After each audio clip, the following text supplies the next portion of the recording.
Tonight, CBS News carried more of Katie Couric's interview with Palin.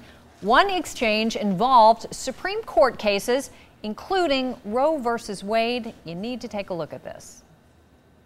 Why, in your view, is Roe v. Wade a bad decision?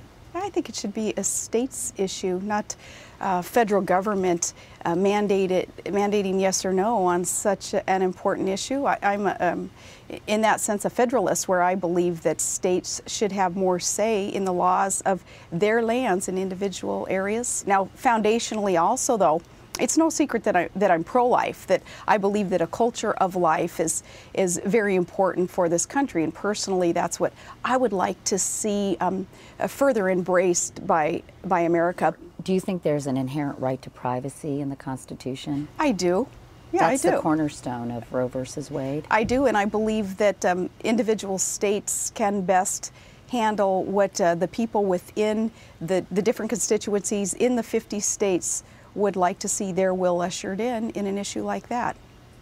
What other Supreme Court decisions do you disagree with? Well, let's see. There's, of course, in the great history of America, there have been rulings that there's never going to be absolute consensus by every American, and there are those issues, again, like Roe v. Wade, where I believe are best held on a state level and addressed there. So, you know, going through the history of America, there would be others, but can you think of any? Well, I would think of any, again, that could best be dealt with on a more local level. Maybe I would take issue with, but you know, as a mayor and then as a governor and even as a vice president, if I'm so privileged to serve, wouldn't be in a position of changing those things, but in supporting the law of the land as it reads today.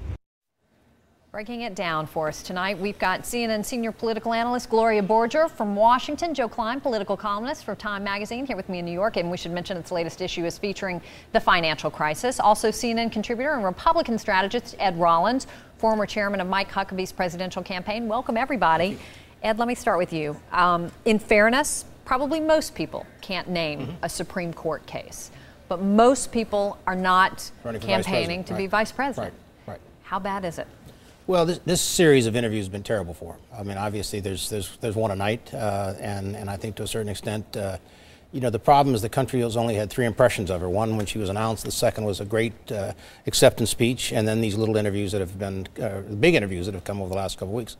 Tomorrow night, obviously, she's got to hit a home run to get back in this game. And I think the expectations are low, and my sense is she's a big personality, and she needs to get out and prove to people that she knows a lot about a lot of subjects. Joe, what did you make of it? Well, even more shocking than not being able to cite another Supreme Court case was the fact that she was opposed to Roe v. Wade, but she was in favor of the right to privacy, which was the essential rationale for passing Roe v. Wade. So, Which left a lot of us sort of going, huh? Yeah, I mean, if she says she's a Federalist, she would get drummed out of the Federalist Society, the conservative legal group, just on the basis of that answer. I mean, this is embarrassing. This is really, really embarrassing, and it's hurting the McCain ticket very badly, I think. Gloria? You know, and when you consider that the issue of judges is so important to conservatives around this country, just who would you put on the Supreme Court? Why do you think the Supreme Court needs to change? I mean, that's what makes this answer so much more devastating, because while you can't expect her to name a particular Supreme Court case, although I would argue you might, there are issues like affirmative action, for example, issues taken regarding Guantanamo and the war on terror. John McCain has been very, very vocal on those. Campaign finance reform, part of it challenged by the Supreme Court. John McCain is a big campaign finance reform guy. So even in terms of what John McCain believes and what conservatives believe, I think this is a real problem. Let me just talk you through how she is countering this, the analysis you're hearing right now. She's been making the rounds on conservative talk radio, and she told Hugh Hewitt, we don't have that interview right now, but I'll quote it for you. She says, quote, this is Palin, "It's time that normal Joe six-pack American is finally represented in the position of vice presidency. I think that's kind of taken some people off guard. They're out of sorts. They're ticked off about it. But it's motivation for John McCain and I to work much harder to make sure our ticket is victorious. We put government back on the side of people of Joe Sixpack like me.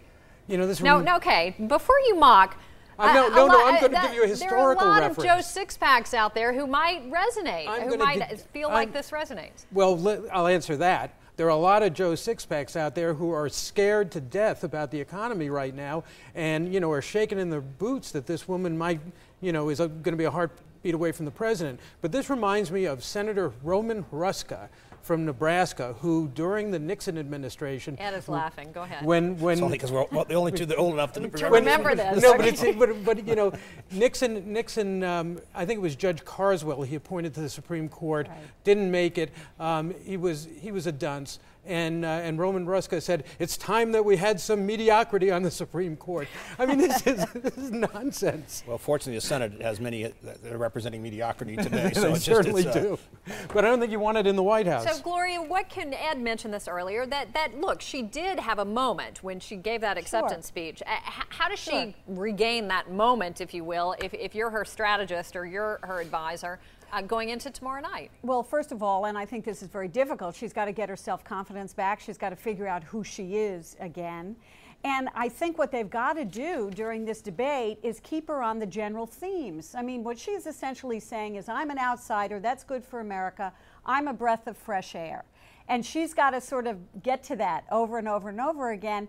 And on the generalities, if she can keep it to the generalities, then she might do very well.